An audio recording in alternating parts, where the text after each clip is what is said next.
Assalamualaikum warahmatullahi wabarakatuh. Bagaimana kabar kalian semua? Saya harap kalian selalu sehat dan selalu dalam lindungan Allah Subhanahu wa taala. Walaupun dalam keadaan pandemi seperti ini, saya harap kalian masih tetap semangat dalam belajar. Jangan lupa untuk selalu mematuhi protokol kesehatan. Ingat 5M, memakai masker, mencuci tangan, menjaga jarak, menjauhi kerumunan dan mengurangi mobilitas. Sebelum kita memulai pelajaran pada hari ini, alangkah baiknya kita berdoa terlebih dahulu. Berdoa dimulai. Bismillahirrahmanirrahim. Raditu billahi rabba bil islami dina wa bi Muhammadin nabiyya wa rasula. Rabbi zidni ilma warzuqni fahma. Amin. Selanjutnya, jangan lupa untuk mengisi presensi kehadiran pada link yang sudah disediakan di bawah dan siapkan alat tulis kalian untuk mencatat materi pada hari ini. Materi yang akan kita pelajari pada hari ini yaitu tentang iman kepada kitab-kitab Allah Subhanahu wa taala. Apa sih yang dapat kita ambil dari mempelajari materi ini? Dengan mempelajari materi ini, harapannya kalian dapat meyakini adanya kitab-kitab suci Allah, peduli kepada orang lain dengan saling menasehati sebagai cerminan beriman kepada kitab-kitab Allah, mengimplementasikan perilaku iman kepada kitab-kitab Allah dalam kehidupan sehari-hari, menjelaskan makna iman kepada kitab-kitab Allah Subhanahu wa taala, menjelaskan kandungan dalil nabi tentang iman kepada kitab-kitab Allah, mengidentifikasi ciri-ciri orang beriman kepada kitab-kitab Allah, menunjukkan perilaku dan manfaat beriman kepada kitab-kitab suci Allah, menyajikan paparan tentang makna, tanda-tanda, hikmah, dan manfaat beriman kepada kitab-kitab suci Allah, menyajikan paparan keterkaitan antara beriman kepada kitab Allah dengan perilaku peduli kepada orang lain dan saling menasihati. Dalam bab iman kepada kitab-kitab Allah ini setidaknya ada beberapa hal yang harus kita ketahui, yaitu yang pertama tentang pengertian iman kepada kitab-kitab Allah, yang kedua yaitu perbedaan kitab Al-Quran dengan kitab-kitab sebelumnya, dan hikmah mempelajari iman kepada kitab-kitab Allah. Yang pertama yaitu pengertian kitabullah. Pengertian kitabullah itu kumpulan wahyu Allah yang mengandung petunjuk dan kebenaran. Sementara pengertian kitab adalah wahyu Allah yang dibukukan. Makna lain dari kitab Allah adalah ajaran Allah yang diwahyukan kepada nabi atau rasul yang merupakan ketetapan dan himpunan petunjuk yang ditulis dan dibukukan. Lalu pengertiannya iman kepada kitab-kitab Allah yaitu meyakini dengan sepenuh hati bahwa Allah Subhanahu wa taala telah menurunkan kitab-kitabnya pada nabi dan rasul agar disampaikan kepada umatnya sebagai pedoman hidup untuk kebahagiaan dunia dan akhirat. Minimal ada 3 makna yang berkaitan dengan kewajiban mengimani kitab Allah. Pertama yaitu meyakini Allah Subhanahu wa taala telah menurunkan 4 kitab suci, yaitu Zabur, Taurat, Injil, dan Al-Quran. Yang kedua yaitu Al-Quran menjadi kitab suci yang diturunkan terakhir, yang membenarkan sebagian ajaran sekaligus korektor terhadap ajaran kitab suci yang sebelumnya. Yang ketiga yaitu Al-Quran menjadi kitab suci yang paling terpelihara, yang paling utuh dan asli, tidak ada perubahan sedikit pun. Selanjutnya kitab-kitab Allah itu ada berapa sih? Kitab-kitab Allah itu ada 4. Yang pertama yaitu kitab Zabur. Kitab Zabur ini berbahasa Qibti, diwahyukan kepada Nabi Daud alaihissalam di tanah Kanaan sekitar abad 10 sebelum Masehi, yang isinya tentang doa, zikir, pengajaran, dan hikmah. Kitab ini diperuntukkan hanya untuk Bani Israel. Kitab yang kedua yaitu kitab Taurat. Kitab ini berbahasa Ibrani, diwahyukan kepada Nabi Musa alaihissalam.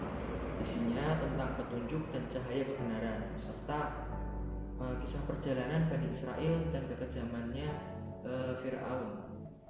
Kitab ini dikhususkan juga untuk Bani Israel. Kitab yang ketiga yaitu kitab Injil. Kitab ini berbahasa Suryani, diwahyukan kepada Nabi Isa alaihissalam. Isinya tentang petunjuk dan penerangan. Sama juga seperti kitab-kitab sebelumnya, yaitu kitab ini diperuntukkan juga hanya kepada Bani Israel. Dan kitab yang keempat yaitu kitab Al-Quran. Kitab ini berbahasa Arab, diwahyukan kepada Nabi Muhammad SAW. Isinya tentang ajaran-ajaran Allah Subhanahu wa Ta'ala sebagai petunjuk, pedoman, dan bimbingan yang benar kepada manusia sepanjang masa agar bahagia di dunia dan di akhirat. Hal yang perlu kita ketahui yang kedua pada materi iman kepada kitab-kitab Allah ini yaitu tentang perbedaan Al-Quran dengan kitab-kitab suci yang sebelumnya. Perbedaan Al-Quran dengan kitab suci lainnya yaitu yang pertama, Al-Quran menjadi satu-satunya kitab suci yang masih utuh dan dijamin keasliannya.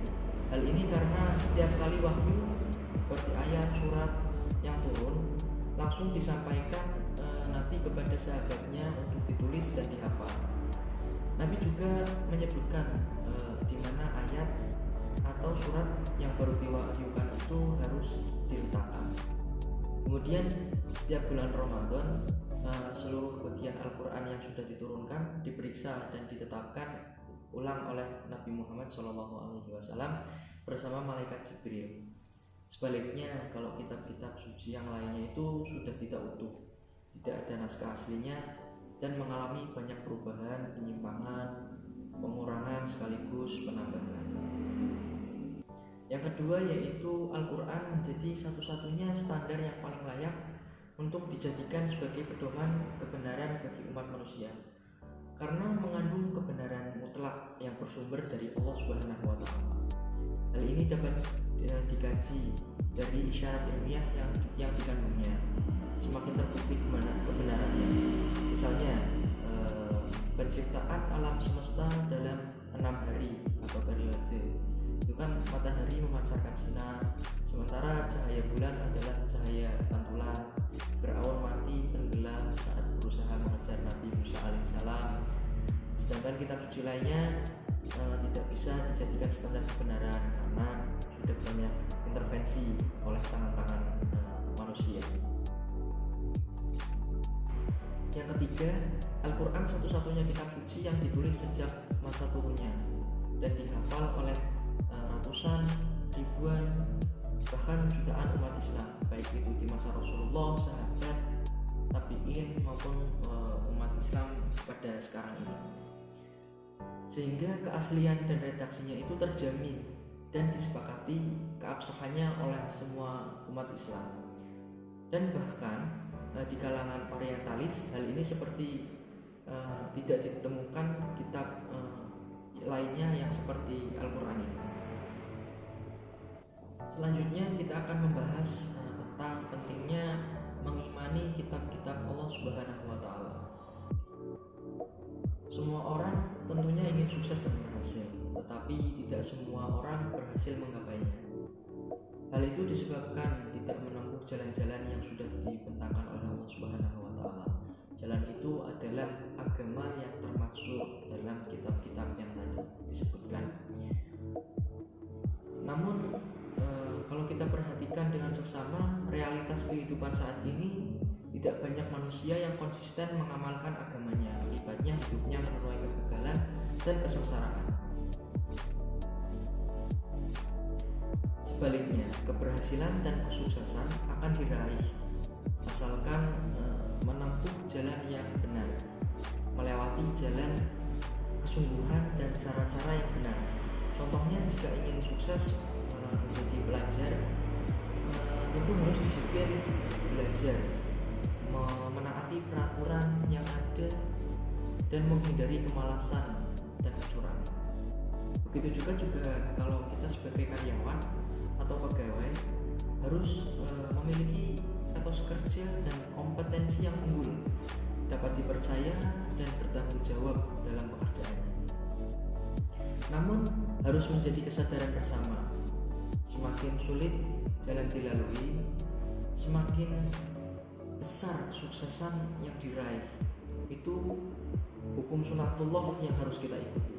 Meskipun jalan-jalan itu ada yang rinci dan ada pula yang umum, semua itu sudah dibentangkan oleh Allah Subhanahu wa taala melalui kitab Allah untuk dijadikan petunjuk dalam mengarungi setiap roda kehidupan.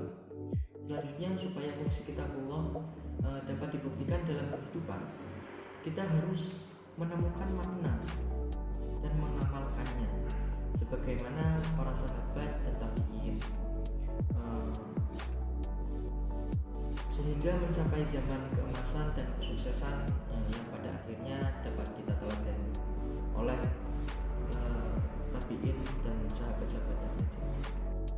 Mungkin itu saja materi yang dapat kita pelajari pada hari ini. Apabila ada pertanyaan, silahkan kirimkan saja pada kolom chat yang sudah tersedia. Untuk tugas jangan lupa dikerjakan. Soal pada buku paket halaman 30 dikumpulkan pada pertemuan selanjutnya. Kita akhiri pembelajaran pada hari ini dengan membaca doa kafaratul majlis. Subhanakallahumma wa bihamdika asyhadu an la ilaha illa anta astaghfiruka wa atubu ilaik. Mohon maaf apabila saya ada kesalahan. Assalamualaikum warahmatullahi wabarakatuh.